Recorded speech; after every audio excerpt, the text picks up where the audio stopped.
Hello friends, എല്ലാവർക്കും ചെമ്പരപ്പൂവിൻ്റെ പുതിയൊരു വീഡിയോയിലേക്ക് സ്വാഗതം. നമ്മുടെ ചെമ്പരപ്പൂൽ വരാനിരിക്കുന്ന ഒരു ഭാഗത്തിൻ്റെ വീഡിയോ ആണ് ഞാൻ ചെയ്യുന്നത്.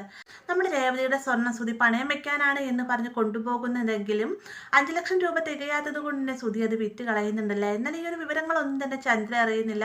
പിന്നീട് നമ്മുടെ സച്ചിക്കും രേവതിക്കും അച്ഛമ്മയുടെ 80-ാം പിറന്നാളോടനുബന്ധിച്ച് അച്ഛമ്മയ്ക്ക് എന്തെങ്കിലും മേടിച്ചു കൊടുക്കണമെന്നൊരു ആഗ്രഹം കൊണ്ട് തന്നെ രേവതിയുടെ സ്വർണ്ണാഭരണങ്ങൾ വിറ്റതിന് ശേഷം അച്ഛമ്മയ്ക്ക് വേണ്ടിയിട്ട് ഒരു മാല മേടിക്കുന്നതിനായിട്ട് സച്ചിയും രേവതിയും കൂടെ കൂടിയിട്ട് തൻ്റെ സ്വർണ്ണങ്ങൾ തിരികെ ആവശ്യപ്പെടുന്നുണ്ട്. ഇത് ആവശ്യപ്പെടുന്ന രവിയോടാണ്. രവിക്ക് ഇത് കേൾക്കുമ്പോൾ ഭയങ്കര സന്തോഷമാവുന്നുണ്ട്.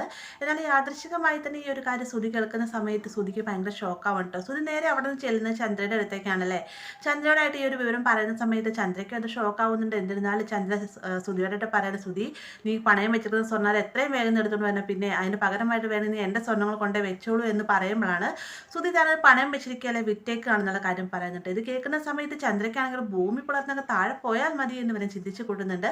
ആ ഒരു സമയത്ത് ചന്ദ്ര തന്റെ ദേഷ്യങ്ങളെല്ലാം തന്നെ സുധിയോടായിട്ട് തീർക്കുന്നുണ്ട്. സുധീനെ തല്ലുന്നുണ്ട്, സുധീനെ ചീത്ത പറയുന്നുണ്ട്, തന്നെ കൂടെ പറ്റുന്ന രീതിക്ക് എല്ലാം തന്നെ സുധീനെ വഴക്ക് പറയുകയും ചെയ്യുന്നുണ്ട് ചന്ദ്ര. എന്നിരുന്നാലും സുധിയോടുള്ള സ്നേഹം കാരണം കൊണ്ട് തന്നെ ഇനിയിപ്പോൾ എന്ത് ചെയ്യുമെന്ന് ആലോചിച്ച് നിൽക്കുന്ന സമയത്താണ് സുധി പറയുന്നത്, അമ്മ ഇരിക്കുന്നതിന് മുന്നേ തന്നെ ഞാൻ ഇതിൻ്റെ എല്ലാം തന്നെ ഫോട്ടോ എടുത്തിട്ടുണ്ടായിരുന്നു എന്ന് പറയുമ്പോഴത്തേക്ക് ചന്ദ്രയുടെ ഒരു അതിബുദ്ധി ചന്ദ്രയോട് പ്രയോഗിക്കുകയാണ്. ചന്ദ്ര വേഗം പറയുന്നുണ്ട്, എന്നൊരു കാര്യം ചെയ്യാം, നമുക്ക് ഇതിൻ്റെ എല്ലാം തന്നെ റോൾഡ് ഗോൾഡിൻ്റെ ആഭരണങ്ങൾ മേടിക്കാം. ഇത് മേടിച്ച് അവിടെ വെച്ചതിന് ശേഷം പതിയാണെങ്കിൽ സ്വർണ്ണാഭരണം നമുക്ക് കൊടുക്കാമല്ലോ എന്നൊക്കെ സുധിയോട് പറഞ്ഞതിന് ശേഷം രണ്ടുപേരും കൂടെ കൂടിയിട്ട് റോൾഡ് ഗോൾഡിൻ്റെ ആഭരണങ്ങളൊക്കെ മേടിച്ചാണ് തിരികെ വീട്ടിലേക്ക് എത്തുന്നത്.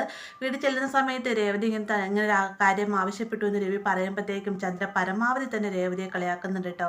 കൂടുതൽ തന്നെ ശ്രുതിയും കൂടുന്നുണ്ട്. ആ ഒരു സമയത്ത് രവി പറയുന്നുണ്ട്, എന്തിനെല്ലാവരും കൂടി രേവതി കളിയാക്കുന്നത്, രേവതി അവളുടെ സ്വർണ്ണമാണ് ചോദിക്കുന്നത്, നീ ഒന്നും പറയാതെ തന്നെ തിരികെ കൊടുക്കുക എന്ന് പറയുന്ന സമയത്ത് ഒരു പേടിയോടെ കൂടിയിട്ടാണ് ചന്ദ്രയിൽ സ്വർണ്ണാഭരണങ്ങളെല്ലാം തന്നെ രേവതിയുടെ കൈകളിലായിട്ട് കൊടുക്കുന്നത്.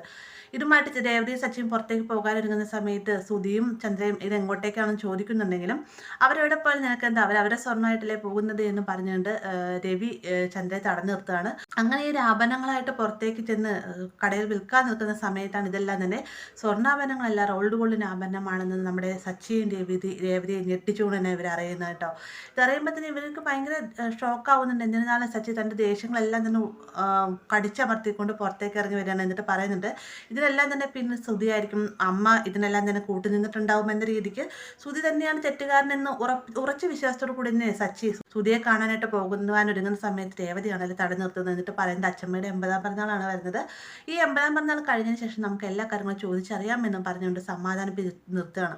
അങ്ങനെ അച്ഛമ്മയുടെ 80-ാം പിറന്നാൾ കഴിഞ്ഞതിന് ശേഷം സച്ചി നേരെ അച്ഛമ്മയെ തിരികെ വീട്ടിലേക്ക് ആക്കിയതിന് ശേഷം ഈ ഒരു കാര്യം വീട്ടിൽ വന്ന് പറയുന്ന സമയത്ത് രവിക്കും ശ്രീകാന്തിനും വർഷയ്ക്കും എന്തിനും ശ്രുതിക്കും വളരെ ഷോക്കാവുന്നുണ്ട്. എന്നിരുന്നാലും ഈ ഒരു സമയത്ത് തൻ്റെ മകനെ സേഫ് ആക്കുന്നതിന് വേണ്ടി ചന്ദ്ര പറയുന്നുണ്ട്, ഇതെല്ലാം തന്നെ രേവതി വീട്ടിൽ നിന്ന് വന്നപ്പോഴേ റോൾഡ് ഗോൾഡിൻ്റെ ആഭരണങ്ങളാണ് കൊണ്ടുവന്നത്. ഒരു പക്ഷേ അച്ഛമ്മ രവിയേട്ടൻ്റെ അമ്മ നൽകിയ ആഭരണങ്ങൾ രവിയേട്ടൻ്റെ അമ്മ ആരെങ്കിലും പറ്റിച്ച് ചിലപ്പോൾ നൽകിയതായിരിക്കാം എന്നൊക്കെ നമ്മുടെ ചന്ദ്ര പറഞ്ഞുകൊണ്ട് സുധീനെ സേഫ് ആക്കാൻ തുടങ്ങുന്ന സമയത്ത് വർഷ പറയുന്നുണ്ട്, ആൻറ്റി എന്താ നിങ്ങൾ ലോജിക്കില്ല സംസാരിക്കുന്നത്, ആൻറ്റി പറഞ്ഞ ഈ ഒരു കാര്യത്തിനോട് എനിക്ക് യോജിക്കാൻ സാധിക്കുന്നില്ല എന്നൊക്കെ വർഷ പറയുന്നുണ്ട്. മാത്രമല്ല സച്ചിയും അതുപോലെ രവിയും ഇതിന് പിന്നിൽ എന്തൊക്കെയോ കള്ളത്തരങ്ങൾ നടന്നിട്ടുണ്ട്, ചന്ദ്ര ഇതിന് നീയാണ് മറുപടി പറയേണ്ടത് എന്നൊക്കെ രവി പറയുന്ന സമയത്ത് നീ എന്നെ കള്ളിയാക്കാൻ ശ്രമിക്കുകയാണോ എന്നൊക്കെ ചന്ദ്ര ചോദിച്ചുകൊണ്ട് ദേഷ്യപ്പെടുന്നുണ്ട്. ആ ഒരു സമയത്ത് രവി പറയുന്നത്, നിന്നെ കള്ളിയാക്കാൻ ശ്രമിക്കുകയല്ല, ഈ ഒരു ആഭരണങ്ങളെല്ലാം തന്നെ നിന്റെ കയ്യിലായിരുന്നു, അതുകൊണ്ട് നീ തന്നെയാണ് ഇതിന് മറുപടി പറയേണ്ടതെന്ന് പറയുന്ന സമയത്ത് രേവതിയുടെ വീട്ടുകാരെ കുറ്റപ്പെടുത്തിക്കൊണ്ട് സുധീനെ സേഫ് ആക്കുന്നുണ്ടല്ലോ. എന്നിരുന്നാലും നമ്മുടെ സച്ചി പറയുന്നത് ഈ ഒരു കാര്യം, അതായത് ഈ സ്വർണ്ണം എങ്ങനെ നഷ്ടപ്പെട്ടെന്നും